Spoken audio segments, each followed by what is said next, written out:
요한복음 7장 37절에서 53절까지의 말씀입니다. 우리 서로를 향해서 예수님 때문에 행복하십시오라고 인사하도록 합니다. 예수님 때문에 언제나 행복한 우리 성도님들 되시기를 바라겠습니다. 아멘. 여러분 혹시 이런 말 들어보셨어요? 썸 탄다 하는 말. 썸 탄단 말 젊은이들이 하잖아요. 썸 탄단 말이 있어요. 이건 친구도 아니고 연인도 아닌 애매한 관계에 있는 사람들을 두고 썸 탄다라는 말을 합니다. 썸남, 썸녀가요 연인으로 발전하고 결혼까지 가려고 한다면 가야 될 곳은 따로 있다고 해요. 아무데나 이 썸남, 썸녀가 가서는 안 된대요. 그러면 깨진대요. 가야 될 때가 따로 있답니다. 이 썸남, 썸녀가 연인이 되고 결혼까지 가려고 한다면 가야 될 곳, 그곳은 어딜까요? 네? 어디요? 양궁장이요? 아니죠. 두근거리는 곳, 가슴이 뛰는 곳, 그곳을 가야 된대요. 왜 그럴까요? 사람이란 참 복잡한 것 같지만 인식하는 데는 그렇게 복잡하지 않은 것 같아요. 두근거리고 가슴이 뛰는 그곳에 가면 썸남, 썸녀가 이렇게 생각을 한다는 거예요. 아, 내가 저 사람 때문에 가슴이 두근거리고 뛰는가 보다. 그래서 연인이 될 가능성이 굉장히 높대요. 이상한 데 가가지고 왜 안 됐을까 고민하는 게 아니라 내 가슴을 움직이는 곳, 가슴이 뛰는 곳, 그곳을 가야 썸남, 썸녀가 연인이 되고 결혼까지 할 수 있다라는 겁니다. 오늘 말씀에도 보니까요, 이 썸남, 썸녀처럼 그런 관계가 맺어져 있는 것을 볼 수 있어요. 예수님과 유대 사람들의 관계가 마치 애매해요. 지금 입으로는 무엇인가를 고백하는 것 같은데 여전히 거기까지 못 닿아 있는 그런 관계. 썸남, 썸녀가 연인도 아니고 친구도 아닌 그런 애매한 관계에 놓여 있는 것처럼 예수님과 유대 사람들의 관계가 그렇다는 거예요. 그도 그럴 것이 예수님이 지금 어느 때 어디에서 말씀을 선포하는지를 한번 보시면 됩니다. 지금 어디 때 말씀을 선포하죠? 초막절이 다 끝나고 마지막 날 8일째, 초막절의 최고의 하이라이트, 그 8일째 되는 날 어디에서 말씀을 선포하고 있을까요? 성전에서. 예수님의 몸된 성전, 눈에 보이는 성전, 자신이 지금까지 임재해 왔던 그 성전, 그 계단에 서서 성전 되신 예수님이 유대인들에게 말씀을 선포하는 거예요. 놀랍지 않나요? 남들은 우연이라고 할 겁니다. 성전 되시는 예수님이 자신이 임재하여 이스라엘 백성들에게 복을 주던 그 눈에 보이는 성전 계단에 서서 지금 유대 사람들에게 말씀을 선포하는 거죠. 그것을 보면서 유대 사람들이 어땠을까요? 가슴이 두근두근했을 겁니다. 감동을 받았을 거예요. 7일간이라고 하는 대축제 기간, 즐겁게 우리 민족을 구원하시는 하나님, 우리를 살리시는 하나님을 경험했던 사람들 마음의 문이 열리는 거예요. 거기에 마지막 8일째 예수님께서 성전 되신 그분이 말씀을 선포하는데 바리새인도 그렇고 율법사도 그렇고 서기관들도 그렇고 그 어떤 사람이 전하는 말씀엔 비교할 수 없을 만큼 깊이 있는 영적 권위를 가진 그 말씀을 탁 선포하니까 사람들의 마음이 두근거리기 시작하는 거죠. 그래서 실제로 얘기하잖아요. 잘 하지 않던 말을 합니다. 저 사람이 그리스도가 아닐까? 뭐 이런 말을 하기 시작하는 그런 마음이 열리는 겁니다. 성전이 그리고 초막절 마지막 날 이렇게 마음이 열리는 것은 이런 것 같아요. 언젠가도 말씀을 드렸지만 유대 사람들은 예수님이 어디서 오는지에 대해서는 잘 몰랐어요. 그러니까 전승을 따랐습니다.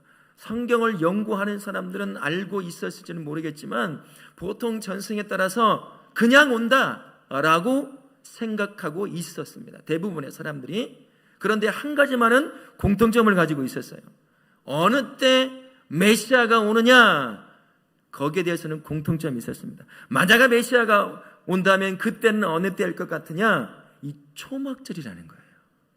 초막절에 이 메시아가 오실 거다라고 하는 믿음을 갖고 기다리고 있었어요.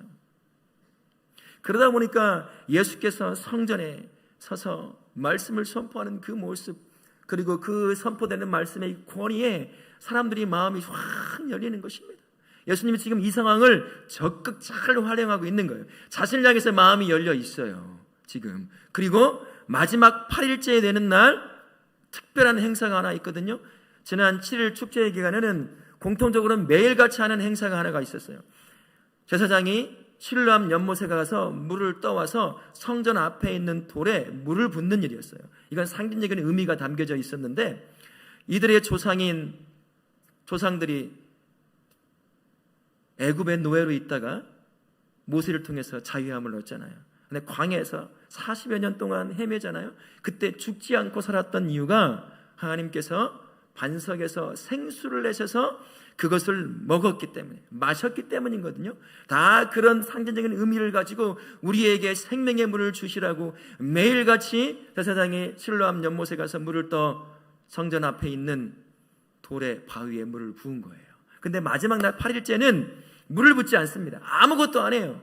마지막 날 8일째는 마치 안식일과 같은 것입니다. 그래서 일도 하지 못해요. 성전에 모여서 한 가지만 두고 기도하는 행사를 합니다. 뭐냐면 비를 달라고 하는 행사를 마지막 8일째 하는 거예요. 이 유대 사람들이 생명이 어디서 오는 걸 아잖아요. 척박한 광야 땅, 사막과 같은 그 땅에서 살 수 있는 길은 물이 필요한 거거든요. 그래서 마지막 8일째 하나님 멈추지 않는 비를 주십시오. 이른 비를 주시고 늦은 비를 주셔서 우리가 물을 통해 생명을 유지할 수 있도록 도와주십시오라고 하는 그 공적인 기도가 하루 종일 이루어지는 날이 이 마지막 8일째 되는 날이에요. 예수께서 이 날을 적극 활용하시는 겁니다.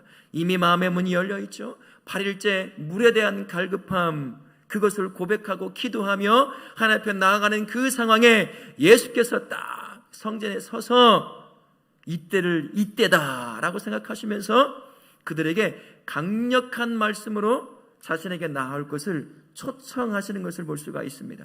37, 38절에 뭐라고 말씀합니까? 뭐라고 초청하죠? 누구든지 목마르거든 내게로 와서 마시라 라고 비를 달라고 기도하는 그들의 앞에 예수님께서 초청하고 있는 거예요. 인간은 비가 필요합니다. 물이 필요해요. 먹을 것이 없어도 물이 있으면 오래 살 수가 있습니다. 먹을 것이 풍부해도 물이 없으면 사람은 얼마 가지 않아 죽게 되어 있어요. 연약한 존재라는 것을 마지막 8일째 하나님 앞에 비를 달라고 기도하면서 자기도 모르게 고백하고 있는 거예요.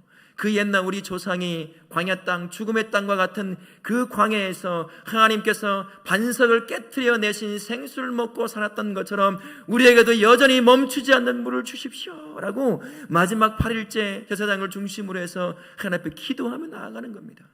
세상에서는 그 어떤 물을 먹는다 하더라도 곧 목마르기 때문인 거지요.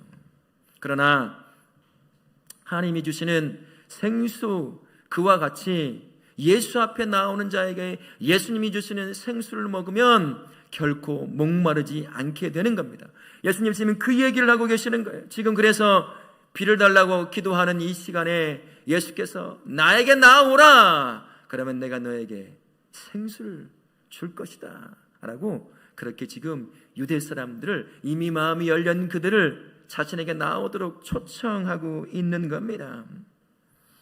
그래서 갈급함을 인정한다고 한다면 나에게 나와서 내가 너에게 줄 그 생명의 물인 생수를 받아 마시라 라고 얘기하는 거죠. 얼마 전까지만 해도 회당에서 예수님께서 자신을 뭐라고 말씀하시며 가르쳤어요?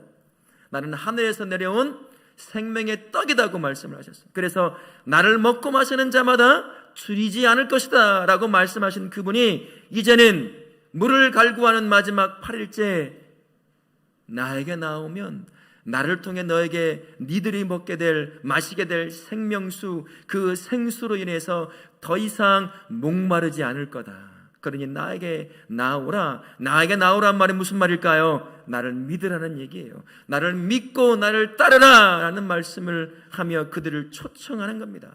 지금 우리식으로 말한다면 그만 너와 나 썸 그만 타자. 이제 깊이 있는 자리로 가자. 지금 그 이야기를 하고 있는 거예요.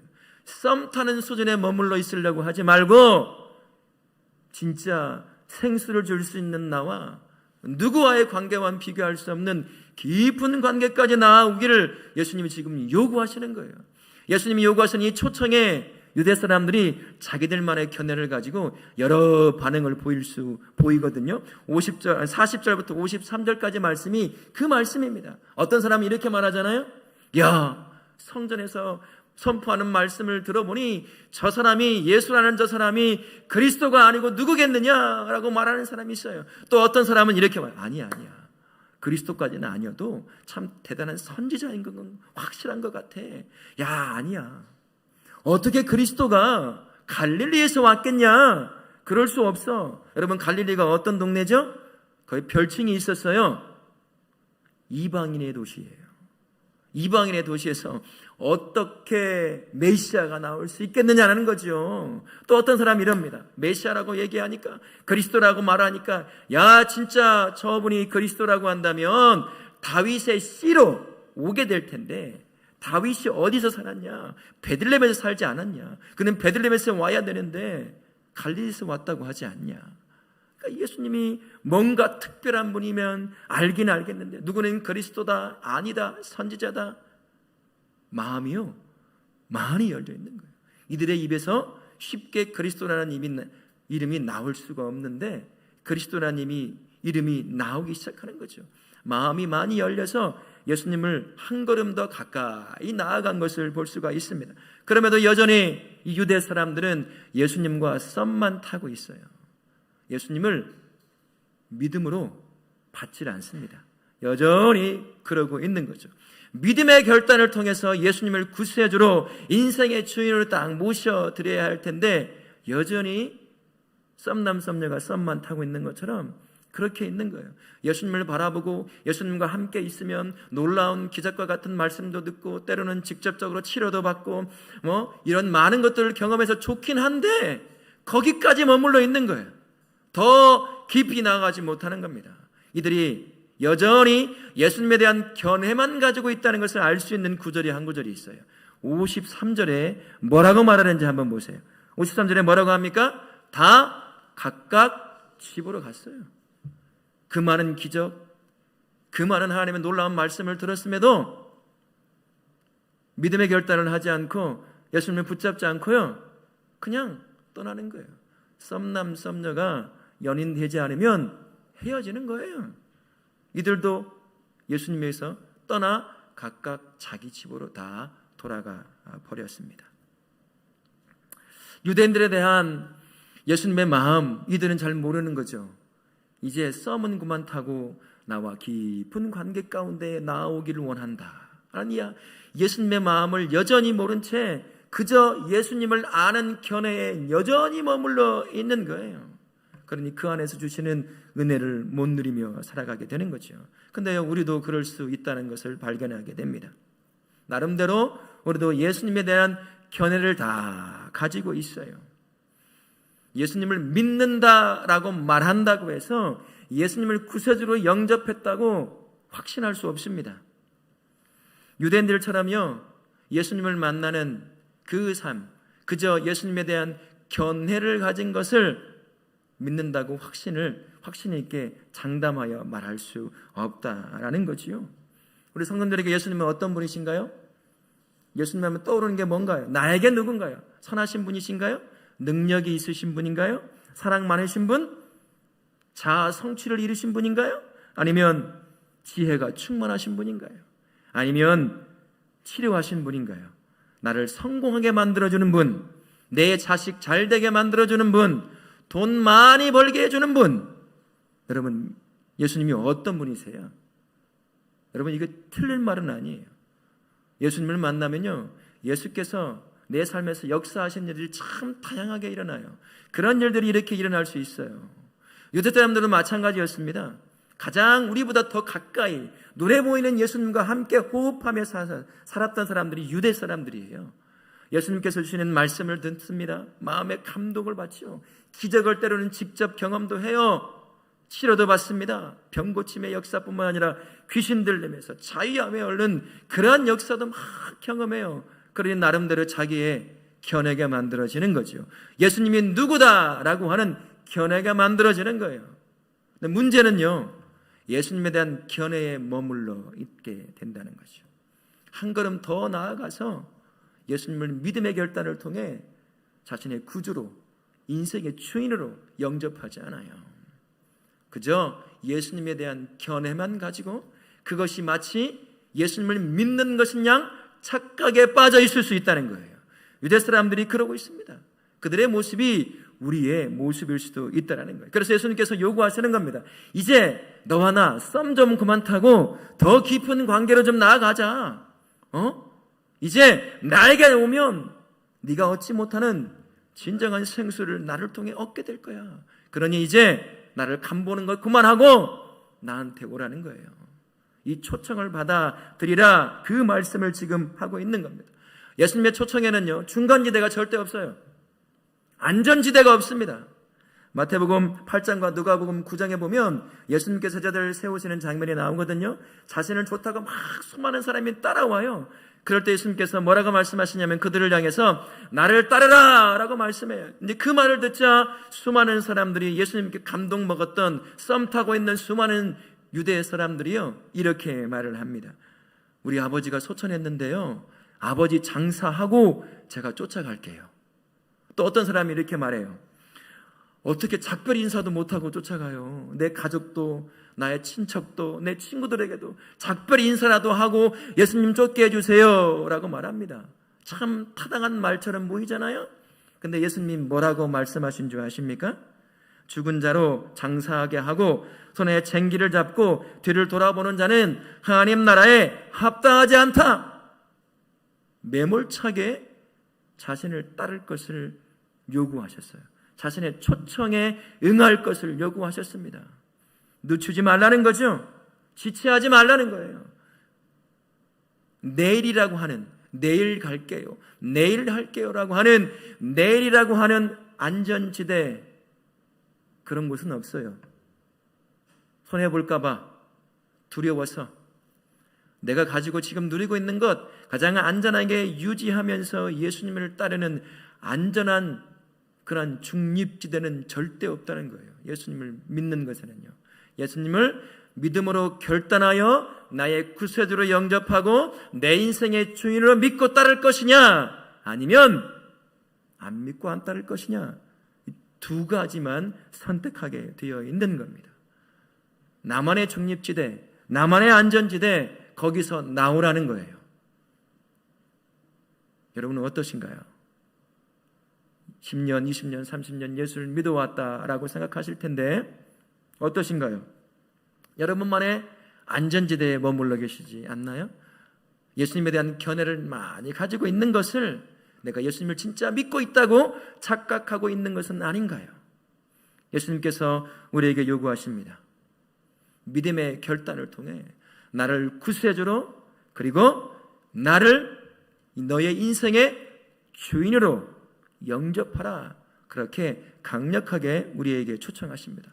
왜 예수님께서 우리에게 이런 강력한 초청을 하실까요? 예수님을 믿기로 믿음의 결단을 하면 그 인생에 하나님께서요, 놀라운 은혜가 가득한 삶으로 변화시키기 때문인 것입니다. 그 인생에요, 예수님을 믿기로 작정을 하면 그 인생에 성령 하나님이 임하셔요. 오늘 예수님께서는 그 성령 하나님을 뭐라고 표현하고 있습니까? 생수의 강이라고 말씀하셔요. 예수를 믿기로 믿음의 결단을 딱 하는 그 순간 그 사람 안에 성도가 되고 그 사람 안에 이제 성령 하나님이 생수의 강으로 그 안에 머물러 계시는 거죠. 동행해 주시는 겁니다. 그때부터 인생의 변화가 일어나기 시작하는 거예요. 이 땅의 것으로 만족하려고 했던 수많은 사람들이 예수님을 믿음으로 받고 믿음으로 쫓아가기로 결단했던 그 사람들의 임재했던 그 성령님으로 말미암아, 생수가의 강에 되시는 성령님으로 말미암아 마르지 않는 그 생명수로 인해 진정한 만족을 누리며 살게 되는 것이요. 마치 죽음의 땅, 광야에서, 사막의 땅에서 하나님께서 반석에서 생수를 내어 이스라엘 백성을 먹이시는 것처럼 그렇게 성령 하나님이 너의 안에 거하며 이 땅에 어떤 것으로도 만족할 수 없는 그 인생에 내가 진정한 생수가 되어 만족하게 하겠다. 그 만족을 누리는 인생으로 삶이 변화가 되는 겁니다. 지금까지 예수님에 대해서 견해로 머물렀던 인생이요, 내가 예수님 믿기로 믿음의 결단하는 그 순간 이제 예수님은 나의 생명으로 다가옵니다. 예수님이 없이는 살 수 없는 존재가 되는 거예요. 예수님에 의해서 사는 존재가 되는 것이고 예수님 안에서 사는 존재가 되는 것이고 예수님을 위해서 사는 존재, 그런 존재로 삶이 바뀌어지기 시작합니다. 그와 함께 예수님을 믿기로 믿음의 결정을 하잖아요. 주어지는 삶의 수많은 문제들, 내가 예수를 믿건 믿지 않건 모든 사람은 나름의 수많은 삶의 문제 앞에 언제나 놓여 있어요. 예수를 믿기로 작정하지 않았을 때는 그 수많은 문제들이 나를 죽일 것 같이 다가오는 문제였지만 내가 예수님을 믿기로 믿음의 결단을 딱 하는 그 순간 성령 하나님으로 인해서 내 삶의 변화가 일어납니다. 그 수많은 문제들이 더 이상 나를 죽이는 것이 아니에요. 그 안에 하나님의 놀라운 나를 향한 은혜와 사랑이 숨겨져 있는, 감추어져 있는 은혜의 방편이라는 것을 보기 시작하는 것입니다. 그래서요, 예수님께서 우리에게 초청하시는 거예요. 유대인들을 초청하시는 것처럼 내 앞에 나와 나를 믿음으로 영접하라고 그렇게 초청하고 있는 것입니다. 성령 하나님이 계시는 인생, 반드시 변화가 일어나게 되어 있어요. 그 인생은 이제 이 땅의 것으로 살아가는 인생이 되지 않습니다. 생수의 강 대신 성령 하나님이 주시는 그 은혜와 복을 풍성하게 누리는 인생이 되는 거죠. 이 땅에서는 얻을 수 없는, 하나님만이 주실 수 있는 가장 귀한 복과 은혜를 누리는 존재로 세워지게 되는 거예요. 그래서 갈급함이 없어지기 시작합니다. 내가 주어진 수많은 상황들, 가장 어렵고 힘든 상황조차도 바로 그때조차도 내 안에 계시는 성령 하나님, 생수되신 그분으로 말미암아 그 상황조차도 기쁨으로 받을 수 있어요. 행복함으로 고백할 수 있습니다. 죽지 않거든요. 멸망하지 않거든요. 절망과 슬픔 가운데 주저앉지 않습니다. 내 안에 생명수로 생수의 강으로 계시는 그 예수님으로 말미암아 그 모든 상황에서 모든 성도가 이 땅이 주지 못하는 가장 큰 은혜와 복과 행복을 누리는 자로 인생이 바뀌어지게 되는 거예요. 그래서 예수님을 믿고 살아가는 것 있죠. 예배드리는 것, 봉사하는 것, 기도하는 것, 이것이 짐으로 안 다가오기 시작하는 거예요. 여러분들 어떠신가요? 하나님을 예배하고 섬기고 예수님을 믿고 살아가는 것이 여러분의 어깨를 짓누르는 짐처럼 다가오지 않습니까? 성령이 주시는 생수를 못 받아서 그래요. 내가 예수를 믿기로 믿음의 결단을 딱 하는 순간 성령이 내 안에 생명수로 계신 때, 그때요 주어진 모든 삶의 자리는 내 어깨를 짓누르는 짐이 되지 않습니다. 즐거움이 되는 거예요. 기도하는 것도 즐겁고 예배하는 것도 즐겁고 시간과 노력과 물질을 드리는 섬김도 즐거움이 되는 거예요. 여러분 어떠신가요? 즐거우신가요? 예배하는 것이 즐겁습니까? 기도하는 것이 즐겁습니까? 섬기는 것이 즐겁습니까? 아니면 무거운 짐처럼 느껴지나요? 여러분 지금 예수님이 또 초청을 우리에게 하셔요. 예수님과 썸 그만 타자 우리. 애매한 관계에 있지 말고 이제 믿음의 결단을 통해서 나를 너의 구세주로, 너의 인생의 주인으로 온전히 모시라. 그럼 네 안에 나의 영인 성령이 함께 하실 것이고 그 성령으로 말미암아 네 인생이 진정한 만족을 누리는 복된 인생으로 바뀔 거야. 이 인생을 주고 싶어 유대인들에게 초청하는 거예요. 지금도 마찬가지예요. 30년 나 예수 믿는다고 말했다고 해도 20년 나 예수 믿는다고 말했다고 해도요 예수를 아는 견해에 머물러 있을 수도 있어요. 그것을 예수님을 믿는다고 착각에 빠져 살아갈 수도 있습니다. 견해만 가지고 있는데요. 예수님께서 그래서 초청하시는 겁니다. 강력하게 나에게 나오라. 목마르거든 나에게 오라. 내가 너에게 목마르지 않게 하겠다.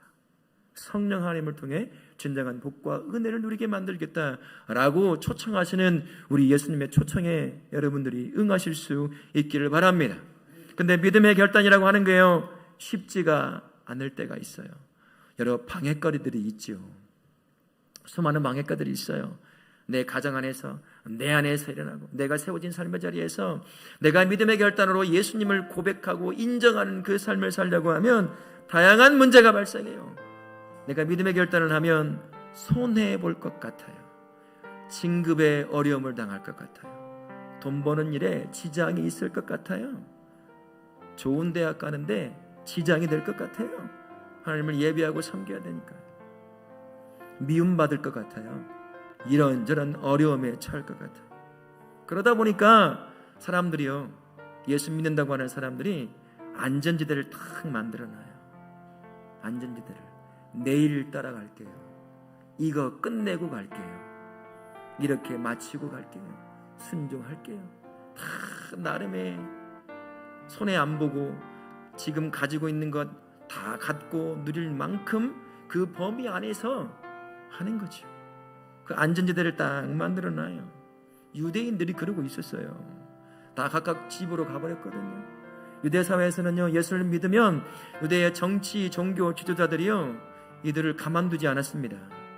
예수님을 잡으러 갔던 사람들이 왜 잡아오지 않았느냐라는 말에 그 말씀이 범상치 않다는 그 말을 듣고요, 너희들도 미혹되었느냐, 이 말이 무서운 말인 거예요. 너희들도 예수 믿게 되었느냐, 그 말은 너는 이제부터 우리 유대교에서 출교당하는 거다.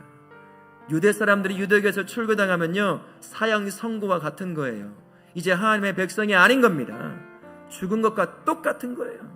내가 예수를 죽이려고 하는 것처럼 내가 너도 죽일 수 있어, 그 얘기예요. 그래서 입으로 예수님을 그리스도로 고백하고 싶어하는 수많은 사람들조차도 이 유대의 종교 지도자들이요, 함부로 고백을 못하게 만들어요. 그런 어려움들이 놓여 있어요. 그런 그들에게 예수님께서 나에게 나오라 라고 초청하셔요. 지금도 마찬가지로 저와 우리에게 예수님이 초청하십니다.